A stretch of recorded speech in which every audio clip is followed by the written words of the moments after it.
Predtým, ako sa dostaneme k samotnému času, musíme si ešte najskôr povedať prvú takú veľmi dôležitú vec, a to je, akým spôsobom sa pridávajú koncovky ing, alebo teda akým spôsobom sa pridáva koncovka ing k slovesám v angličtine.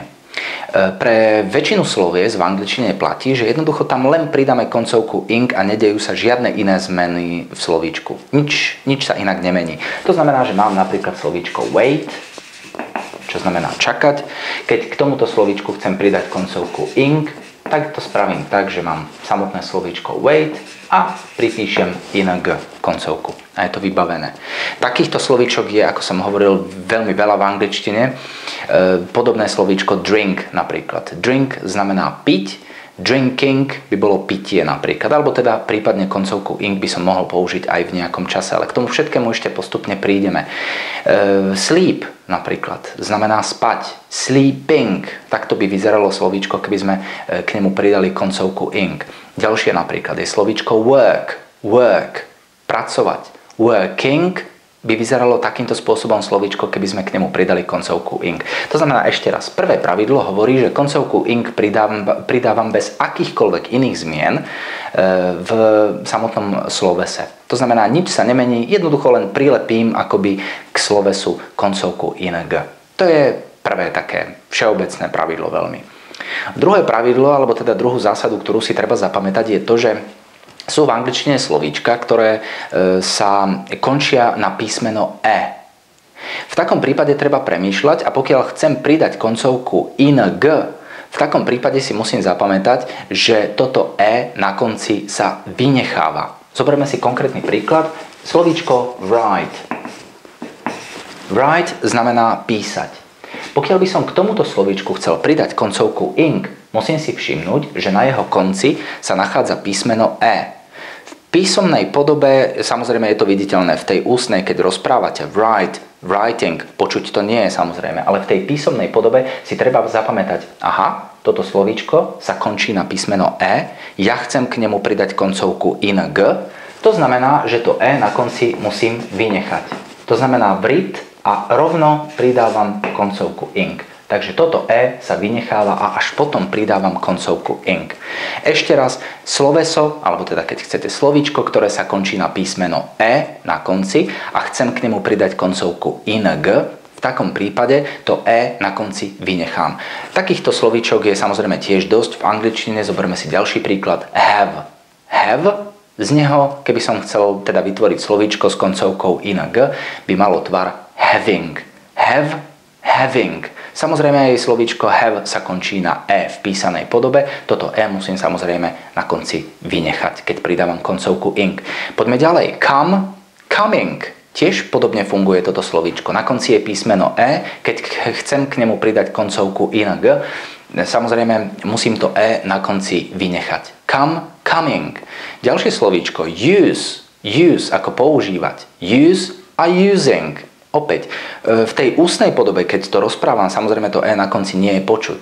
Ale v tej písomnej podobe nesmiem zabudnúť vždy to e v takomto prípade vynechať. Use, using. Hope, hoping napríklad. Je ďalšie slovíčko, ktoré sa končí na písmeno e. Ako náhle chcem dať k nemu koncovku ing, musím si zapamätať, že toto e sa vynecháva. Musíte ale potom zvažovať ďalšiu vec, že existujú slovíčka, ako napríklad slovíčko see. See znamená vidieť. See. See znamená vidieť. Ako náhle k slovíčku see by som chcel pridať koncovku ing, v tom prípade to robím takým spôsobom, ako som to robil aj, ako to teda nie, že som robil, ako sa to robí vo všeobecnosti, teda vo väčšine prípadov, že pridám k nemu koncovku ing bez akýchkoľvek zmien v tomto slovíčku, že by som e vynechával alebo nejak podobne. Je to z jedného dôvodu, berme to tak, že to e tu nie je samostatne, ale sú tu dve ečka. See. V tomto prípade je len samostatné e, vtedy ho vynechám. Ako náhle sú tie ečka dve, nevynechávam ani jedno. See, seeing. See, seeing. Chyba by bola, keby ste toto ečko vynechali a dali tam koncovku ing podľa tejto zásady. Pamätajme si teda, že pokiaľ chcem vynechávať na konci slovíčka písmeno e, toto e musí byť na konci toho slovíčka samostatné. To znamená, musí byť jedno e. nesmú byť dve. Ako náhle sú dve Ečka na konci toho slovíčka, už k žiadnym zmenám nedochádza a jednoducho len pridám koncovku ing. Podobne funguje aj slovíčko agree. Agree, súhlasiť. Agree. Slovíčko agree sa končí tiež na dve Ečka na konci. Keby som mal sa držať tejto zásady, že to Ečko vynechám, tak by som spravil chybu. Prečo? Pretože to Ečko na konci nie je samo jedno, ale sú tam dve. Ako náhle sú tam dve Ečka na konci, žiadne sa nevynecháva a rovno pridávam koncovku ing. Takže seeing a v takom prípade aj agreeing a vlastne podobné slovíčka ešte raz, ktoré sa končia na dve písmená E. Žiadne E sa v takomto prípade potom nevynecháva. No, ešte je tu ďalšia zásada, ktorú si treba zapamätať. Možno vám bude znieť na prvé počutie veľmi komplikovane, ale nie je to také zložité, je to skôr záležitosť možno akéhosi precvičenia alebo častejšieho používania týchto slovíčok. Pokiaľ máme nejaké slovíčko, ako napríklad run. Run znamená behať alebo bežať. Run. Pokiaľ by som chcel k tomuto slovíčku pridať koncovku ing, musím mať na pamäti, že je to slovíčko, uprostred ktorého sa nachádza jedna samohláska, krátka samohláska a končí sa spoluhláskou. Je to zložité, nie? Možno na prvé počutie, ale rozmýšľajte ešte raz pozorne. Je to krátke slovíčko, jednoslavičné, ktoré má uprostred samohlásku. Samohlásky sú A, E, I, O, U, Y. Toto sú všetko samohlásky. A keď mám jednu z nich uprostred a na konci spoluhlásku, v takom prípade platí pravidlo, že tá spoluhláska na konci sa zdvojuje. To znamená, že keď chcem pridať koncovku ing, napíšem slovíčko run, ale to n ešte raz napíšem a až potom pridávam koncovku ing. To znamená, toto n na konci sa zdvojuje. Tu je zdvojené. Run, running. Ešte raz to pripomeniem. Uprostred je samohláska, krátka samohláska. Na konci je spoluhláska. V takom prípade sa tá spoluhláska, ktorá je na konci, zdvojuje. Takýchto slovíčok je niekoľko, nehovorím, že ich je neviem veľmi veľa, ale pokiaľ budeme často pracovať so slovíčkom run napríklad alebo podobnými slovíčkami, kde platí toto pravidlo, tak ja si myslím, že je to skôr vec takého akéhosi mechanického zapamätania ako premýšľania nad tým, že či je tu krátka samohláska uprostred a či sa končí spoluhláskou. Povedzme si ďalšie príklady. Put, put ako položiť. Put, putting, put, putting. Opäť, uprostred slovíčka je krátka samohláska, na konci spoluhláska. To T na konci sa zdvojuje. Put, putting. Stop, stopping. Stop, stopping. Opäť, stop, uprostred krátka samohláska, na konci je spoluhláska. P na konci sa zdvojuje. Sit, sitting. Opäť, sit znamená sedieť, uprostred krátka samohláska, na konci spoluhláska, to znamená to T na konci sa zdvojuje. Sit, sitting. Get, getting. Takto isto funguje aj toto slovíčko. Get, getting. To znamená, že na konci to T, ktoré máme, sa opäť zdvojí. Bag, bagging. Bag, bagging. Žobroniť o niečo. Opäť, krátka samohláska uprostred, na konci spoluhláska, v takom prípade sa zdvojuje. To je ďalšia zásada, ktorú si musíme zapamätať. No a posledná, ktorá súvisí s používaním koncovky ing, je tá, že musíme myslieť na slovíčka, ktoré sa končia na písmená IE. IE, mäkké I a E. Pokiaľ sa teda nejaké slovíčko končí na mäkké I a E, dochádza u neho počas pridávania koncovky ing k určitej zmene. Pozrite sa k akej. Máme tu slovíčko lie napríklad. Slovíčko lie sa končí na I a E, ako som hovoril. V takom prípade platí, že toto I a E sa celé zmení na Y a až potom pridám koncovku ing. Lie, lying. Lie, lying. To je posledná vec, ktorú si budeme pamätať, keď chceme pridávať koncovku ing k nejakým slovíčkam. Ešte raz, sú to slovíčka, ktoré sa končia na IE, mäkké I a E. Toto I a E sa mení na Y a potom pridávam koncovku ING. Podobné slovíčka, ako je toto, je napríklad aj slovíčko die, die, die, dying. Opäť I a E máme tam D-I-E, die, je tam, končí sa toto slovíčko na I a E. Keď chcem pridať koncovku ing, toto I a E, IE zmením na Y a až potom pridám koncovku ing. Podobné slovíčko je aj slovíčko tie. Tie tiež sa končí IE, toto IE sa zmení na Y a pridám koncovku ing. Tie, tying. Tie, tying.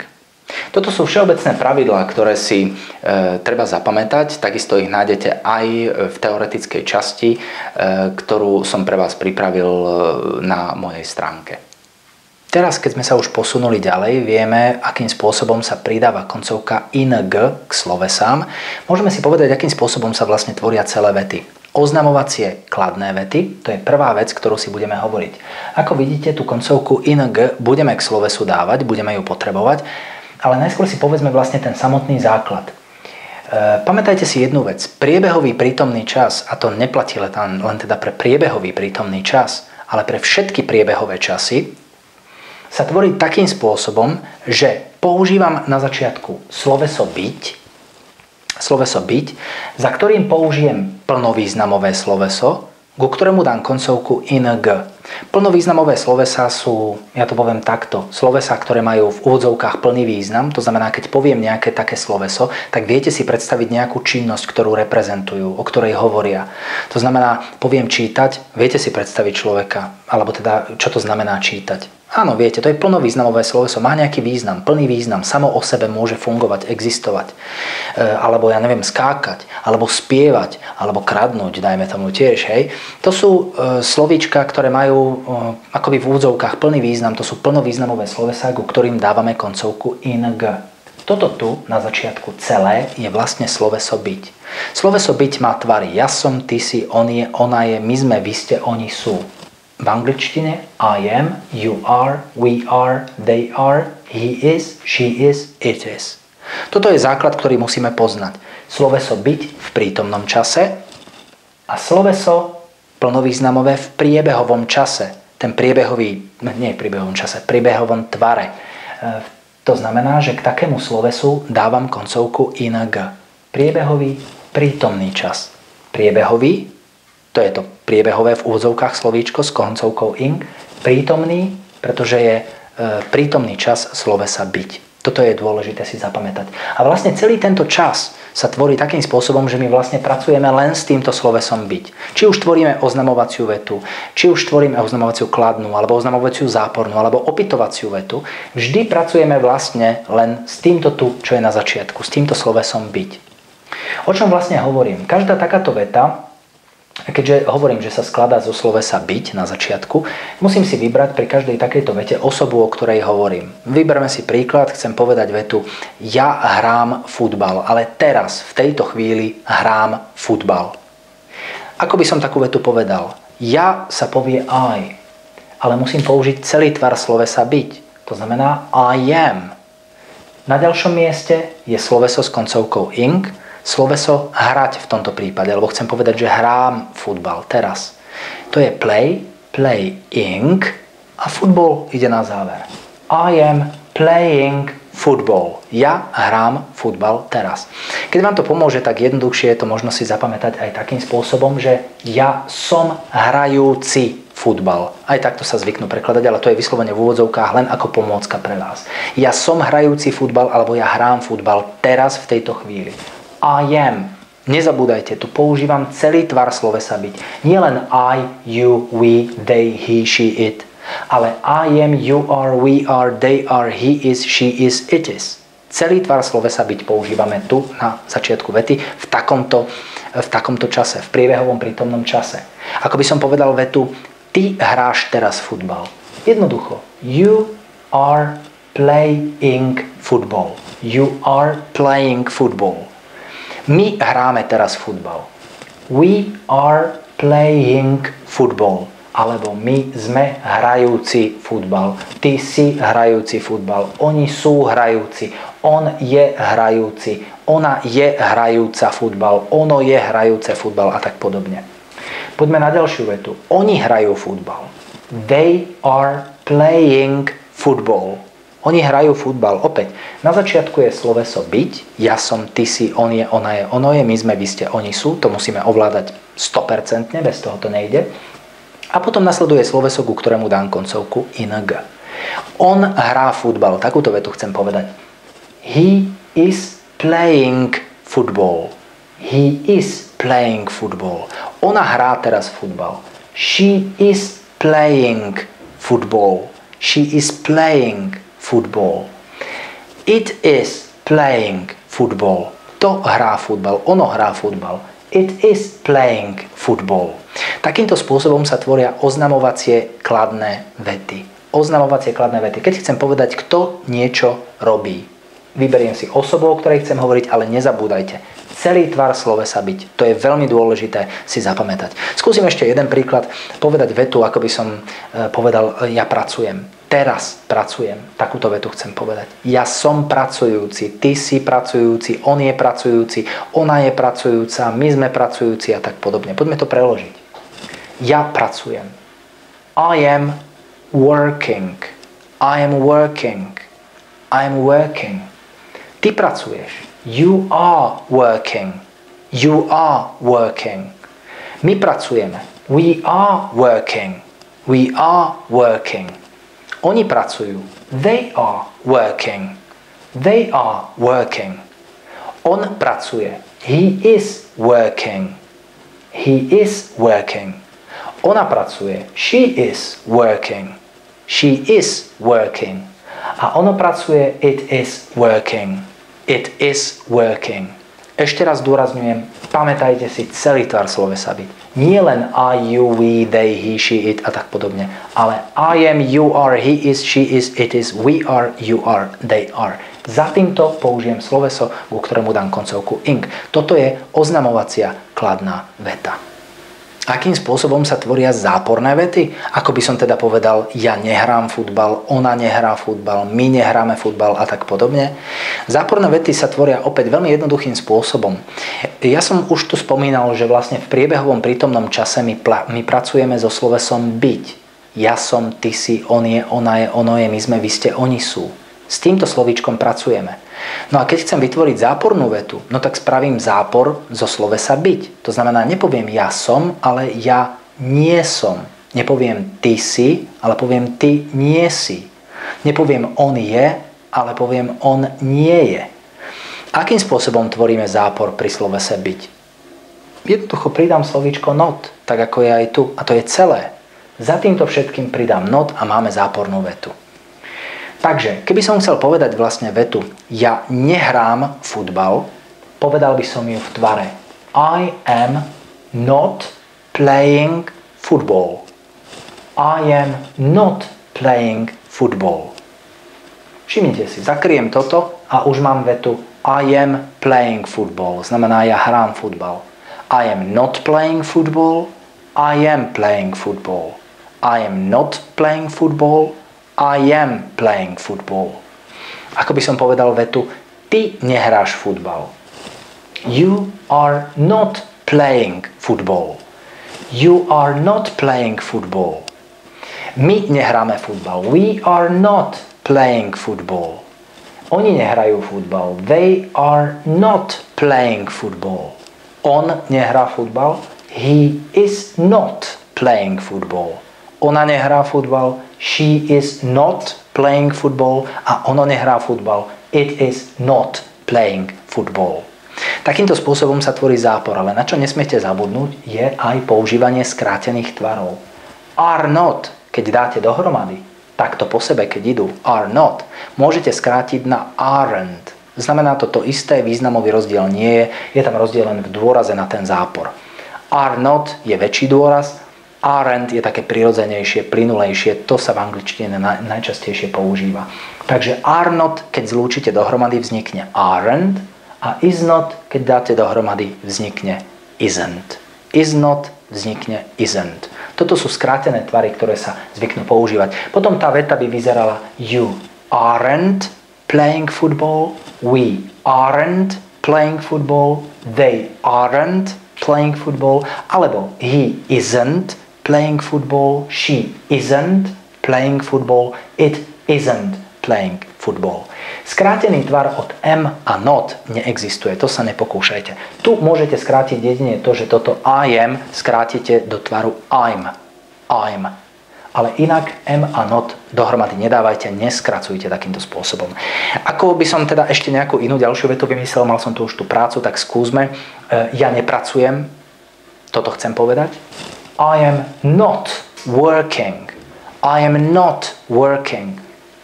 Ty nepracuješ, takúto vetu chcem povedať. You aren't working. You aren't working. Are not dám dohromady, vznikne aren't. You aren't working. We aren't working. My nepracujeme. We aren't working. Oni nepracujú. They aren't working. They aren't working. Oni nepracujú. On nepracuje. He isn't working. Ona nepracuje. She isn't working. A to nepracuje, alebo to nefunguje prípadne aj. It isn't working. It isn't working. Takýmto spôsobom sa tvoria záporné vety. No a ďalšia vec, ktorú nesmiem zabudnúť, je, akým spôsobom sa tvoria opytovacie vety. Ale to je, myslím, že úplne jasné, pretože ako som hovoril, pracujem len so slovesom byť. A keď viem, že pri slovese byť sa tvoria otázky prehodením slovosledu, tak to musím spraviť samozrejme aj tu. To znamená, nepoviem I am, ale am I. Nepoviem you are, ale are you. Nepoviem we are, ale are we. Nepoviem they are, ale are they. Nepoviem he is, ale is he. Nepoviem she is, ale is she. A nepoviem it is, ale is it. No a na treťom mieste ide sloveso s koncovkou ing. Samozrejme, otáznik nesmiem zabudnúť v takejto vete. Keby som sa chcel spýtať opäť jednoduchú vetu. Hrám ja futbal? Hrám futbal? Ako by to vyzeralo? Pýtam sa seba. Ja. Am I playing football? Hráš ty futbal? Are you playing football? Vyberám si zase stadiaľto, pýtam sa teba, ty. Are you playing football? Hráme my futbal? Are we playing football? Hrajú oni futbal? Are they playing football? Hrajú oni futbal? Hrá on futbal? Toto sa chcem spýtať. Opäť, mám tu he, she, it. S týmito slovíčkami sa viaže is. Takže is he playing football? Hrá ona futbal? Is she playing football? Hrá ono futbal? Is it playing football? A sú otázky. To znamená, len prehadzujem slovosled. Takisto môžem vytvoriť aj podobnú otázku so slovíčkom work, ako sme mali pracovať. Pracujem? Am I working? Am I working? Pracuješ ty? Are you working? Pracujeme? Pracujeme my? Are we working? Pracujeme? V slovenčine je to jedno slovíčko. Pracujeme? Ale je jasné, že sa pýtam na nás. My, či pracujeme. V angličtine tie osoby musíte vyjadriť, bez toho tá veta nejde. Takže pracujeme, inak preložené doslova, my pracujeme? Sme my pracujúci? Are we working? Sú oni pracujúci, alebo teda pracujú? Are they working? Pracuje on? Is he working? Pracuje ona? Is she working? Pracuje ono? Is it working? Takýmto spôsobom sa tvoria vety opytovacie.